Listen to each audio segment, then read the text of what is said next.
Hi friends! Thanks for tuning in. If you like this video, please give it a like, comment below, and take a moment to subscribe to our channel. As the journey unfolds along Newfoundland's Route 60, the drive offers a glimpse into the rich history and scenic beauty of the Avalon Peninsula. Harbour, Maine is a historic community with roots dating back to 1696. The area was among the earliest settled on Newfoundland's east coast, primarily due to its abundant natural resources.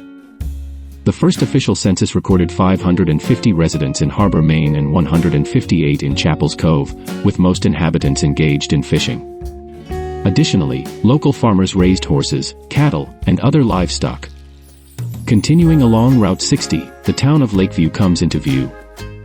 While specific historical records about Lakeview are limited, it is part of the larger municipality known as Harbour, Maine Chapel's Cove Lakeview.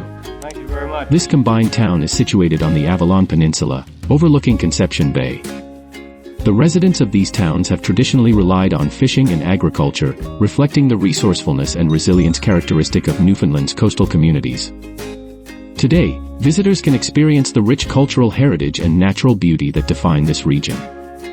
This drive along Route 60 not only offers scenic vistas but also a journey through the deep-rooted history and enduring spirit of Newfoundland's coastal towns.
Thanks for watching!